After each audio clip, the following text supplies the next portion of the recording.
"Hey, what's a pig doing at a baseball game?"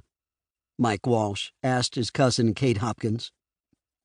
It was a warm summer night, and Mike and Kate were at a minor league game in St. Paul, Minnesota, with Kate's mom. It was the bottom of the fifth inning, and a pig wearing a purple baseball cap and frilly purple outfit had just trotted out to the umpire near home plate.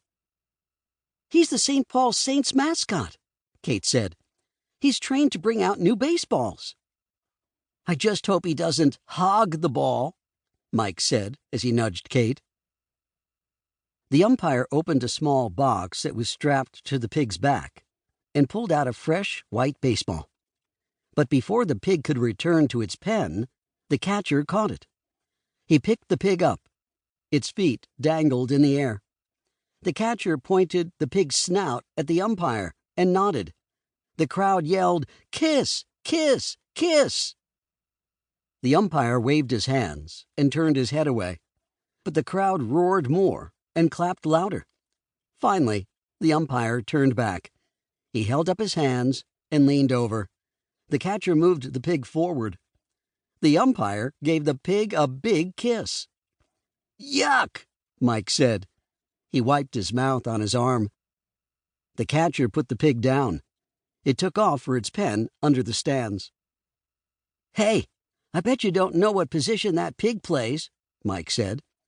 "No, what?" Kate asked.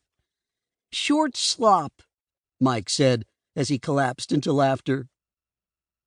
The game resumed a moment later with the fresh, pig-delivered baseball. The St. Paul Saints batter wasted no time in sending it out of the park. With a loud whap, his bat connected with the first pitch for a home run. The fans cheered as he circled the bases. The Saints were now ahead of the Chicago Dogs by 3 runs. Kate's mom, Mrs. Hopkins, leaned forward in her seat next to Kate. "I hope the other home team does just as well when we see them tomorrow night," she said. Mrs. Hopkins was a sports reporter. She often brought Mike and Kate with her when she traveled for work. The cities of St. Paul and Minneapolis are so close together they think of themselves as twins. People can root for the minor league team in St. Paul and the major league team in Minneapolis. "I guess that's why they call the Minneapolis team the Minnesota Twins," Mike said. Mrs. Hopkins nodded. "Exactly. They were originally going to be called the Twin Cities Twins when they moved from Washington, D.C. in 1960, she said. But they were named the Minnesota Twins instead." "I read about that on the plane," Kate said. She loved to read. "That's why their big bear mascot is called T.C. Bear. It's short for Twin Cities Bear." Down on the field, the next St. Paul Saints batter grounded out to end the inning. "Wait until you see the giant neon sign near the Twin scoreboard," Mrs. Hopkins said. "It has an outline of the state with twin baseball players standing on opposite sides of the Mississippi River shaking hands. They represent the cities of St. Paul and Minneapolis. Can you guess what their names are?" "Fred and George?" Mike asked. "Like in Harry Potter?" Mrs. Hopkins laughed and shook her head. "Good guess, but no. You need to be thinking about the names of the twin cities." "How about Minnie and Paul?" Kate asked. "Like Minneapolis and St. Paul?" "Yes, exactly," Mrs. Hopkins said.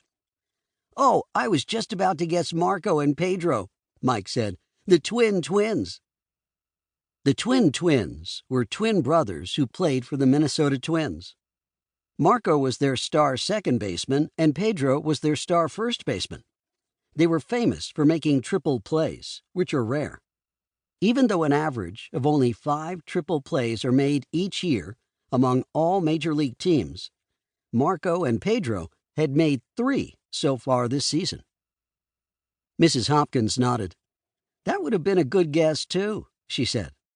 "I'm going to interview them tomorrow for my article, but maybe I can introduce them to you after tonight's game." Mike and Kate looked at each other and high-fived. "Cool," Mike said. He pulled a black marker from his pocket and held it up with a baseball. "I'm going to ask them for their autographs. If they win 2 more games, The Twins will clinch a spot in the playoffs for the first time in a really long time.